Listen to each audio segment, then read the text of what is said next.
ప్రతి ఒక్కరికి సైలను వీలైనంత వరకు అని ఇస్తున్న ఈ యొక్క విరాళం బహుమతి గిఫ్టును పొందుకొని మీ యొక్క జనన దిన కాలంలో ద్వారా సంతోషమైన సమాధానంతో కొనియాడలాగన ప్రతి ఒక్కరిని యొక్క ప్రారంభం నుంచి ముగింపు వరకు మీ యొక్క పరిశుద్ధమైన ఆత్మలతో నింపి మీరు ఆశీర్వదించి దీవించవలసిందిగా మా ప్రభువైన ఆమేన్.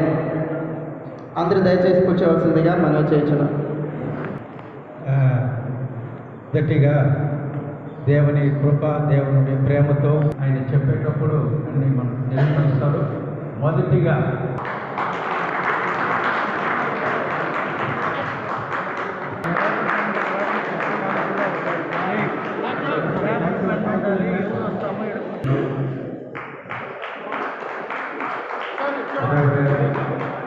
తెలుగు చర్చ్ పాస్టర్ గారు జైగర్ గారిని పాల్ వెంకటేష్ తూకంలో శ్రీహిల్ పాస్టర్ గారిని ఆహ్వానిస్తున్నాం.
పాస్టర్ గారు పాల్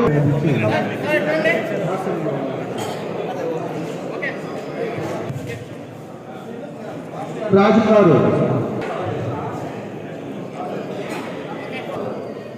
జీవానందం గారు,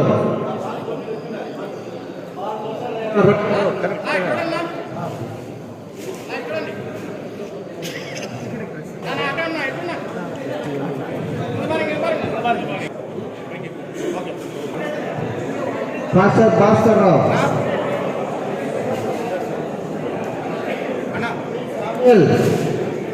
pastor B Samuel,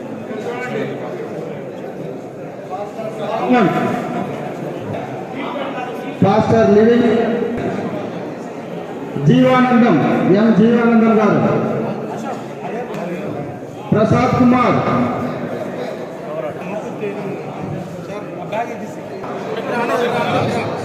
pastor Indranathan, PM Indranathan, Kishore Kumar, Raj గారు,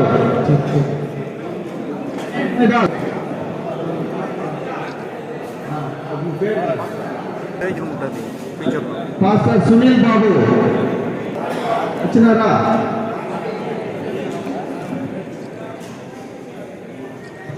ప్రకాశం, డి సంతోష్ కుమార్.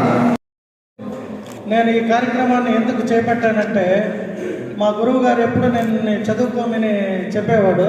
నేను కొంచెం చదువు తక్కువగా చదువుకుంటూ అల్లరి చిల్లరిగా ఆడుకునేవాడిని స్కూల్లో. సో మా స్కూల్ పెట్టిన తర్వాత ఫస్ట్ ఇయర్ యానివర్సరీకి మా గురువు గారిని పిలిచారు, సార్ మీరు రావాలి, మన స్కూల్ యానివర్సరీ ఉందని. మన స్కూల్ అంటున్నావు, ఏది మన స్కూల్ అన్నాడు. నేను చదువుకునేది కాదు సార్, నేను ఒక స్కూల్ పెట్టాను బెంగళూరులో, ఆ స్కూల్కి మీరు విచ్చేస్తున్నారు అన్న. నువ్వు స్కూల్ పెట్టావా అని అడిగాడు.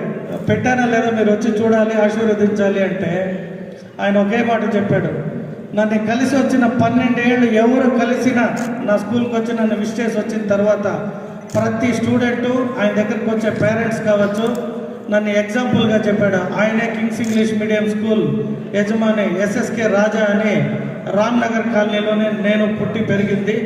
చాలామంది నన్ను బెంగళూరు అనుకుంటూ ఉంటారు. నేను పుట్టి పెరిగిందంతా రామ్నగర్ కాలనీ, చిత్తూరే. మా తండ్రి గారిది గుడిపాల. సో నేను చిత్తూరు వాసిగా నా చిత్తూరు ప్రజలకు ఏమైనా చేయాలన్న నా తండ్రి కోరిక మేరకు నేను GJM Gurajala Jaganmohan charitable foundation అనే ఒక సంస్థని 2017 బెంగళూరులో రిజిస్టర్ చేసి అనేక కార్యక్రమాలు చేస్తూ ఉన్నా. నా తండ్రి కరోనా తర్వాత ఒక కోరిక కోరారు, నువ్వు ఎక్కడో పుట్టి ఎక్కడికో వచ్చి ఏదేదో చేస్తున్నావు, కన్నా ఊరికి ఏదన్నా చేయాలి అంటే ఫస్ట్ మా ఊర్లోనే మా దేవాలయాన్ని అభివృద్ధి చేయడానికి కోదండరామ ఆలయాన్ని నిర్మించిన. ఆ తర్వాత ఇప్పుడు చిత్తూరుకు వచ్చి ఇక్కడే కొంగారెడ్డిపల్లి కాలనీలో సీఎం రమేష్ అన్న ఇల్లు తీసుకొని ఇక్కడే లక్ష్మీనగర్ కాలనీలో ఒక ఆఫీస్ పెట్టుకొని మంచి కార్యక్రమాలు చేయడానికి నాకున్న పార్టీ అభిమానం, అంటే నేను సేవ చేస్తూ నేనున్న నా పార్టీ అంటే తెలుగుదేశం పార్టీతో నాకున్న సత్సంబంధాలు, నాకున్న ఆ ఆప్యాయత, నా ప్రతి కార్యక్రమానికి కూడా మా పార్టీ పెద్దల్ని పార్టీని ఇంక్లూడ్ చేస్తూ ఉంటా. కొందరు అనుకోవచ్చు చారిటబుల్ ట్రస్ట్ అంటారు, తర్వాత పార్టీ పరమైన కొన్ని కార్యక్రమాలు చేపట్టినట్టుంది అని. దయచేసి ఇక్కడ ఉన్న ప్రతి ఒక్క చర్చ్ ఫాదర్ని నా రిక్వెస్ట్ ఏమంటే, మీరందరూ చాలా చదువుకున్న వాళ్ళు, మీ చర్చకు వచ్చే నాలెడ్జ్ ఉన్న దైవ సంకల్పం మీ అందరికీ ఉంది. సో మీరు 10 మందికి 100 మందికి 1000 మందికి చెప్పగలిగిన శక్తి మీకు ఉంది కాబట్టి మంచిని మంచి అని చెప్పండి. కుల మత భేద రహితం లేని ఒకే ఒక గొప్ప వ్యక్తిని నేను చూసింది నారా చంద్రబాబు నాయుడు. ఆయన దగ్గర కులం మతం గోత్రం ఏమీ ఉండదు, అందరినీ సమానంగా ప్రేమించే ఒక ఉన్నతమైన మనస్తత్వం ఉంది.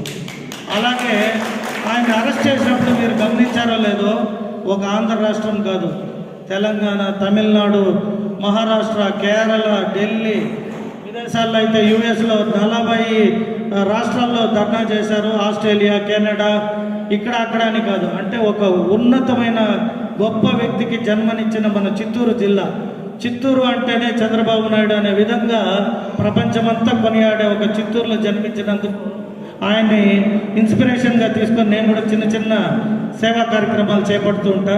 సో దయచేసి ఎవరు అపార్థం చేసుకోవద్దండి. అశోక్ అన్న చెప్పినట్టు మేమంతా ఒక పార్టీలో ఉండొచ్చు, బట్ మాకు పార్టీపై కంటే కూడా ప్రాంతీయ తత్వము, మన ప్రాంతాన్ని అభివృద్ధి చేయాలి అన్న ఒక మంచి సంకల్పం ఉంది.